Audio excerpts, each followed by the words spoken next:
Hey guys, welcome back to my YouTube, and today I'm going to give you guys a story time. So this story time is going to be basically when I joined the Navy. So if you guys see me looking down, like I have all my notes like written down on my little iPad or whatever, so I don't forget anything. So yeah, so I joined the Navy March 20, what was it? I joined the Navy March 29th, 2022. No, 2021. 2022? I'm gonna just insert it right there. It's gonna be right there. Okay, so yeah, I joined the, I remember, so I joined the Navy. Damn, my dog knocked out my lights.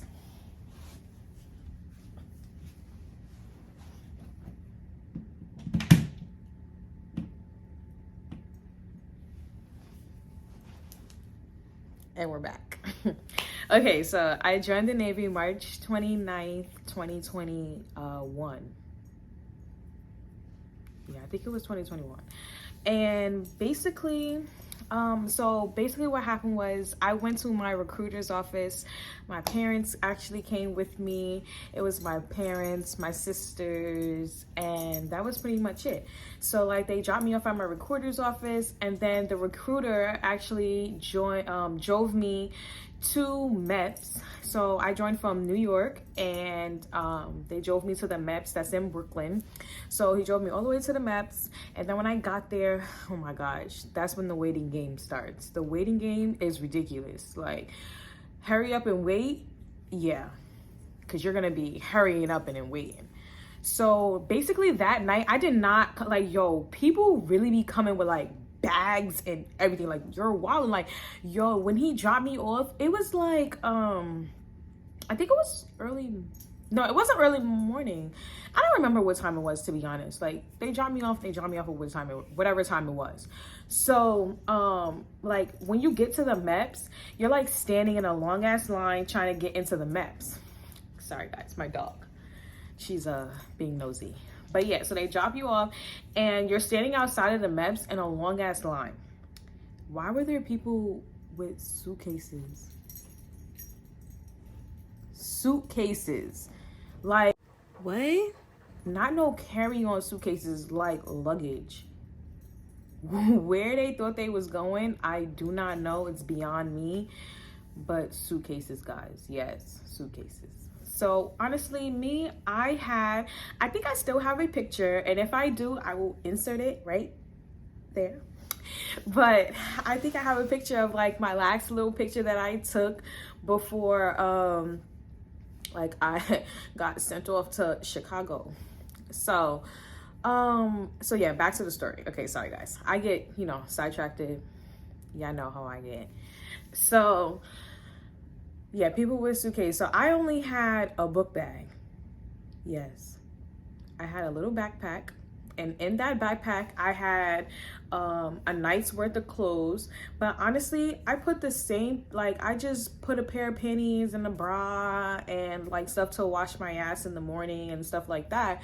And that was pretty much it, because I knew that I was going to be flying, and I've watched a bunch of videos before I you know, got ready to like leave and stuff like that, and I knew not to bring like a bunch of stuff. Like the same pants that I wore to get to MEPS was the same pants that I put on the next day, because I knew that it wasn't going to be like a whole like situation. Like basically you're just sitting around all day. So I'm not, and you're dragging all your big ass suitcase that you want to bring, you're dragging that around looking crazy, because you're in MEPS for a while. I think I got there in the morning. I think I got there at like 6 o'clock in the morning, and I did not leave MEPS until I think my flight was at like 1 in the afternoon. So we left at like, let's say 11. Okay, so you get your recruiter drops you off at the MEPS, and then you basically go through like a little light process. So like you take another drug test, you they do a physical, and they do something else. I can't remember, but you're just doing like it's not as long as like the process of before, but like it's like a quick process of like you just go through making sure that everything is still the same from the last time you went to MEPS. So yeah, so then after that, once you get cleared, once you get cleared, I actually stayed overnight. So oh, that's what happened. Okay, sorry guys. So I went the night before. My recruiter dropped me off at a hotel. Yes, that's what happened. My recruiter dropped me off at the hotel, and it's like a hotel where, you know, everybody is going to stay the night, and then the next day in the morning you had to be up at like 5 o'clock in the morning or something like that, and you had to be up really early to catch the bus that was taking the kids to MEPS. That's what happened. Yeah. And when I got off the bus early in the morning, that's when I seen everybody lining up with their suitcases and stuff. Okay, back to where we left off. So yeah, I went through the whole process. We got into MEPS at like 7 o'clock. You went through medical, you went through the screenings, make sure you have all your paperwork and all of that stuff. And then after that, they give you, you go into like this room, and you swear in. You stood there and you said, I don't remember what I said, but I said what I said for me to join, and that was that. And then after that,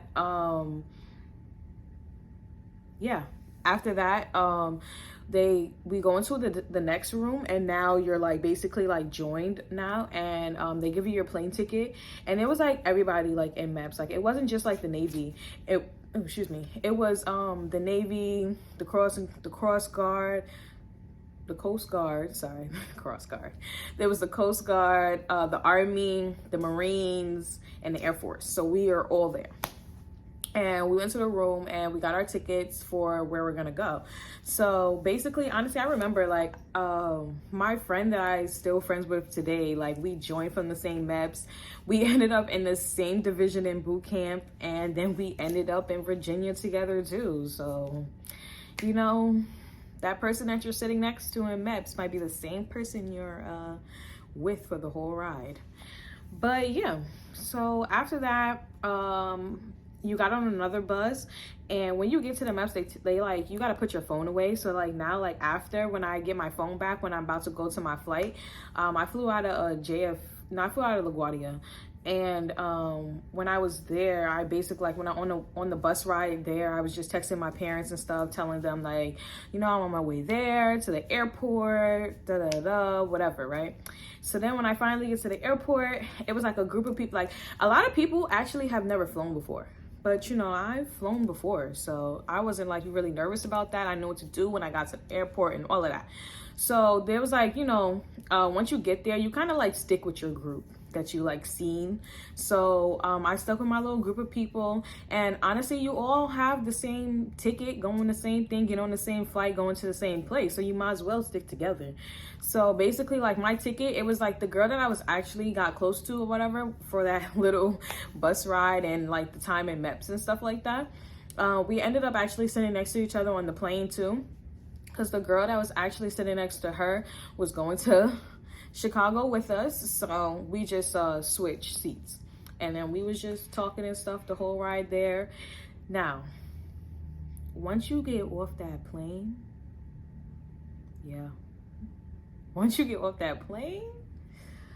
that's when it starts. That's when all those boot camp videos and all that yelling and screaming and all of that stuff, that's when it starts. So basically, like you get off the plane, and then like you follow to like, I guess like exit, but when you get down to like a certain point, they know where you're going. You look like you lost, and you look like you trying to join the Navy. So basically, like that shit has started that night. Like they was like, turn off your phones, They had us sitting in the airport on the floor, basically waiting for the bus to come. And I honestly don't remember what time it was, but it was late. Like I think I got to Chicago, let's say like 8 o'clock. So we was literally sitting on the airport floor, waiting for like the bus to come to take us to Great Lakes. So basically, when we finally got on the bus, that shit was funny. Like, me and my friend, I'm telling y'all, like, I was with this girl the whole way, like, and we were joking, laughing, like, the shit was funny as fuck. But like, we was trying to like laugh silently so like we didn't get in trouble and stuff like that. So basically, we were okay, so like when we got onto the bus, like they told us to sit in like rows, right? And people, all you have to do is follow instruction. That's it. Just follow instruction and your shit it'll be an easy day for you. Just follow instruction. So when the bus came, they told us to get up and walk in your line and get on the bus. When we got on that bus, it was so funny because there was 2 extra people on the bus. The guy came on the bus, he was like, "Who the fuck are you?" And me and my friend looked at each other and we was trying to hold our laugh in so hard. It was crazy. Like, he was like, "Who the fuck are you? Where the fuck are you going? What's your name? Da da da da, whatever, right?" So then he was like, "Oh, so now since these 2 don't know where they going, where they supposed to be, now everybody stand up." And he had an attendance sheet of who was supposed to be on the bus. And when he said your name, you had to sit down, right? So he called off everybody's name. And at this time, it was females and males on the bus. So he called our names and stuff, and then you sat down. When it got down to the last like 2 people who was not supposed to be on the bus, it was just so hard to just stop, like, not laugh, because like, like these people are like literally trained to do this and to act this way and to be mad all the time. And it was just so funny. It's crazy. It was just so funny. So once he finally figured out that they was not supposed to be on that bus, he was like, "Yo, get the fuck off the bus, da da da da." And they went running back inside the airport and like, you just, I guess, to sit back into their spot. So yeah, so now we on the bus going to Great Lakes. I don't know how long it took on the bus. It was probably like, I don't know, like 30 minutes or something like that. When I finally got, no, actually, I don't know how long it was, but I know when we finally got to like Great Lakes, it was probably like 10, 11 o'clock at night, something like that, right? Okay, so now when the bus pulls up to the door of the building that we're gonna go in. The bus stops. First of all, I'm sitting in the 2nd row of this bus, okay? So yeah, so the bus stops, the doors open, and then the person comes up and they're saying whatever they said, right? And now the first girl gets off the bus, and now we get off the bus and they're like, "Run, run, run, run, run, run." And I'm like, I know you lying. Like, this is what I signed up for. I know you're lying. So now I'm running. I'm like, imagine those people with the suitcases. Y'all remember I said people who had suitcases. So now imagine the people with their suitcases running with their suitcases looking stupid. But yeah, so now we running. You ran all the way from the bus to the door that we supposed to go through. And then when you got in, there was like flags on the floor, and they was like, "Don't step on the flags, don't step on the flags." It was so crazy. Like, everything was so like, it was crazy. So like, this shit is like such a blur kind of now, but then it's not, because that shit was just crazy. So we go running in, and so we running in, and they want us to stand like line and then line, right? So we're like facing each other. So boom, so now this is like the last phone call thing that we're about to do. So now we standing there. So what they do is they go down and they handing out cards, right? So basically on the card, I'm gonna see if I can find it, and if I can find it, I'm gonna insert it like right there or whatever. And what the card says, like, it was literally like a script. So they wanted you to read the script. They said, don't venture off the script, read exactly what the card says, and then hang up. You got like not even 2 minutes, you got like 30 seconds to make this phone call, right? So we get the card, and they're like, all right. Oh, and mind you, everybody's phone is off. So you got 30 seconds to make a phone call when your phone is off. So now you gotta wait for your phone to turn back on and all this crazy shit. So now me, you know, I'm smart. So what I did was, so that my phone don't like go off and all of that stuff. So I put my phone on silent, and you know me, I always have my phone on that flashlight thing. So I made sure that was off. I made sure my phone was on vibrate, and then I just put my phone, instead of turning my phone off, I just put my phone on do not disturb. So now when we got inside, all I had to do was just turn off the do not disturb and then make the phone call real quick. Or I honestly probably put my phone on airplane mode just to make sure my phone don't go off, because I didn't want to be yelled at and none of that stuff. So yeah, that's what I did. Oh, and damn, I forgot what I was gonna say. Okay, so yeah, so I knew who I was gonna call and everything, because nobody answered the phone but my dad.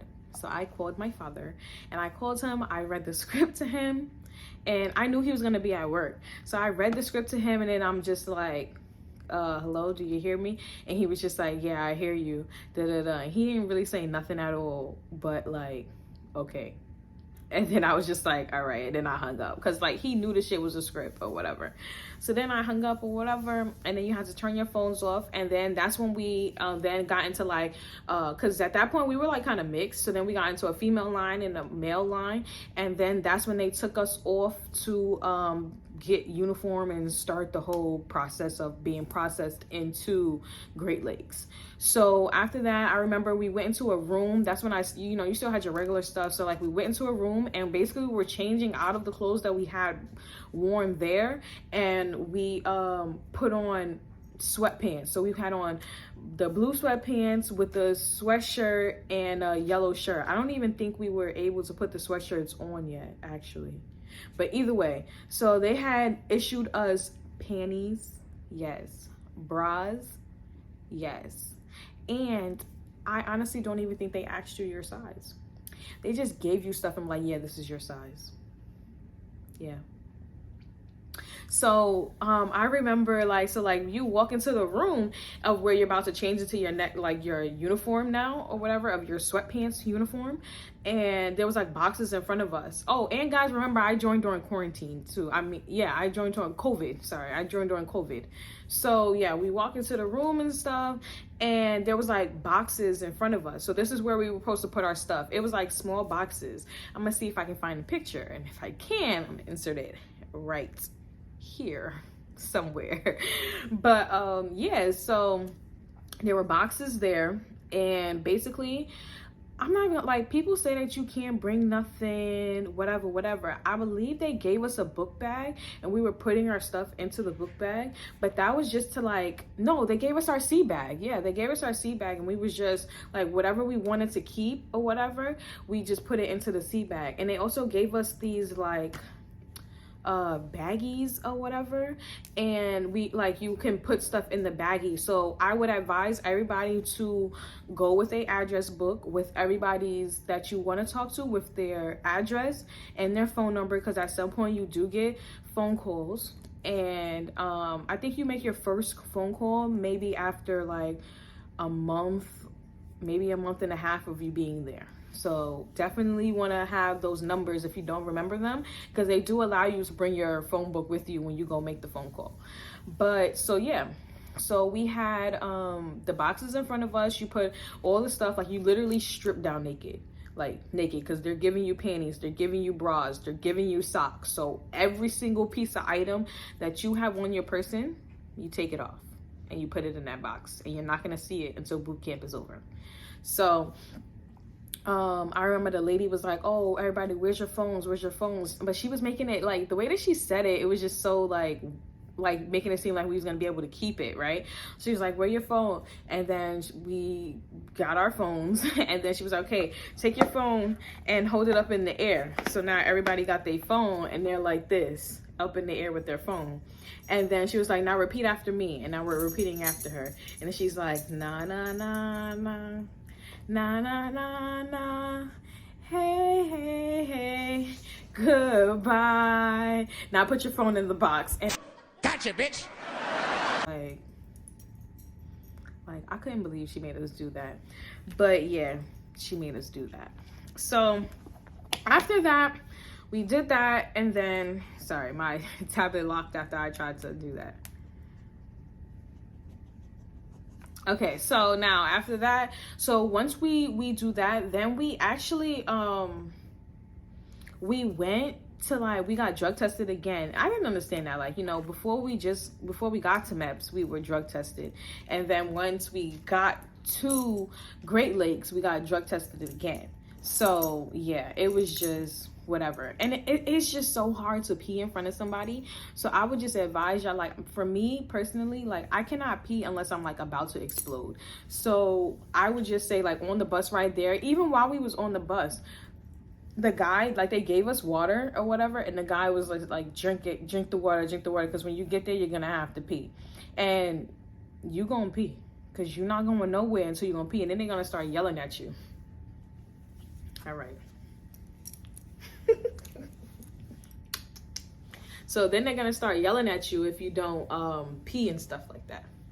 So, all right, so now you do that, and then you end up changing into your clothes, and then you go through like an assembly line to get your uniform, like your boots, just like little things. Like for females, you go through a room where you would get like pads and tampons and like soaps and stuff like that, and they make you take pads and tampons even if you don't get your period, because like for me, I was on birth control, so I didn't get my period or whatever, but they still make you get it, and you're paying for it too. So that there's that. They give you like something where then they charge you after, or like comes off of your check or something like that. I don't remember, but yeah.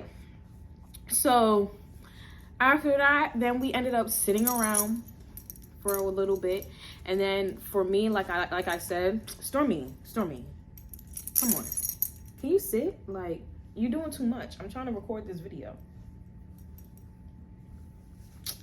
Not the light again.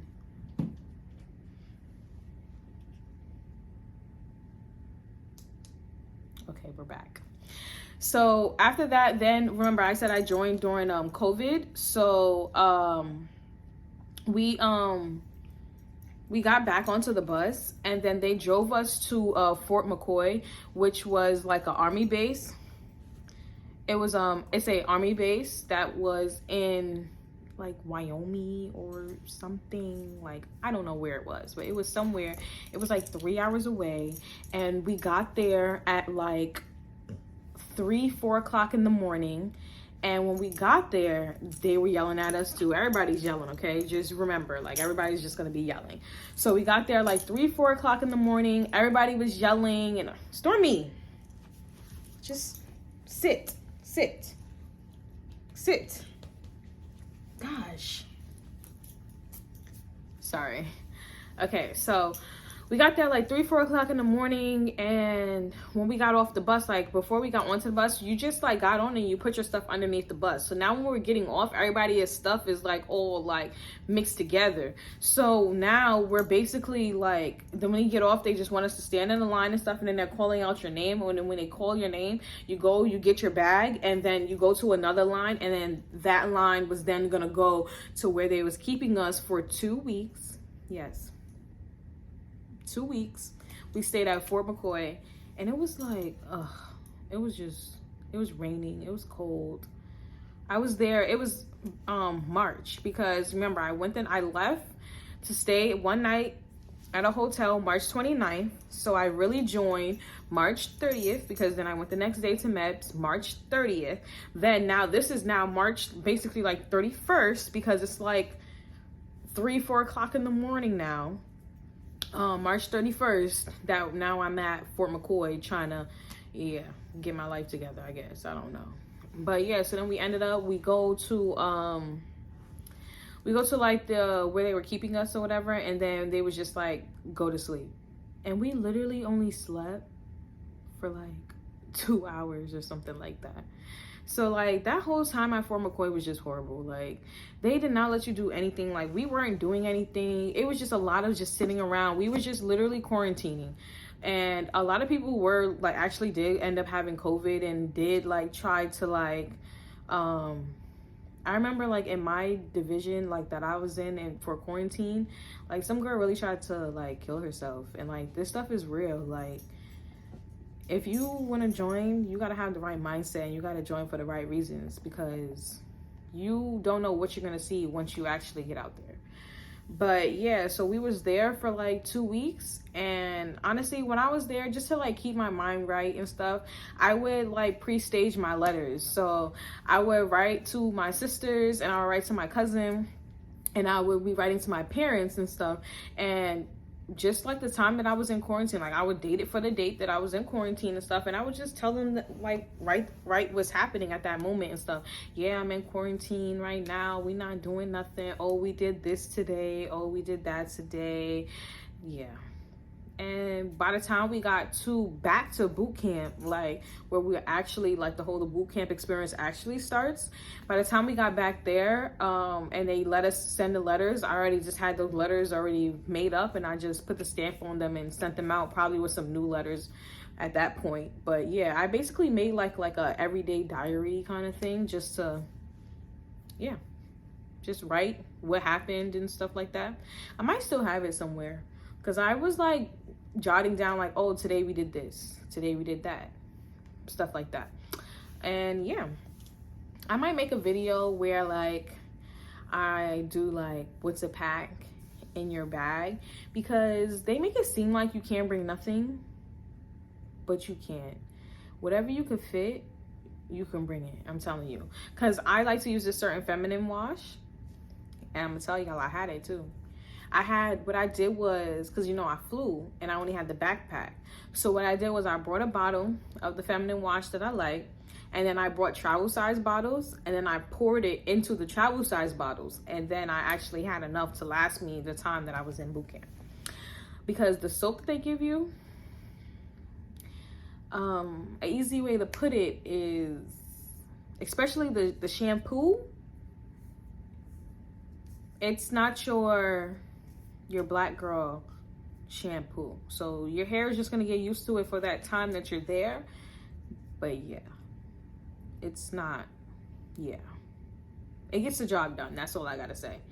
But yeah, so that was basically like my travel to boot camp. My first night, we like slept. I fell right to sleep. I was so tired. We was literally up for 24 hours. Like, cause remember, we woke up that morning to go to MEPS, and we had to catch the bus at like 5 a.m. And then I didn't go to sleep until the next day at 5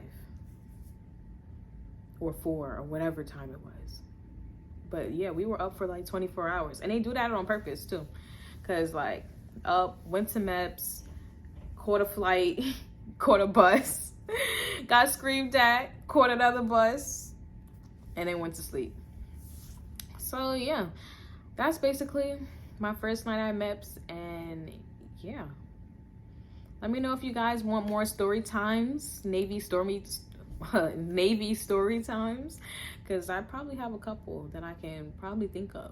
I could probably do like what to pack in your bag, maybe things that we actually did there. We didn't do much. Actually, I'm not gonna make a story time on that, because all we did was work out, and we did like the PRT, which is just a physical fitness exam. And yeah, it was just a bunch of exercising. Like, boot camp is not hard. It's just people yelling at you, and you just gotta keep yourself here. As long as you're here, you'll be fine. I was quiet. Y'all know I don't say much. Like, I was quiet, I did what I had to do, and we got out that hoe. Cause yeah.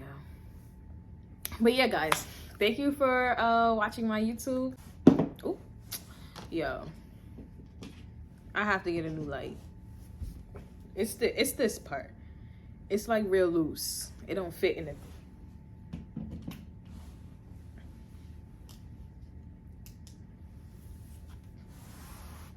Oh my God.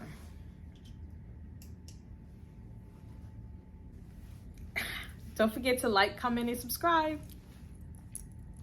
Stormy, what?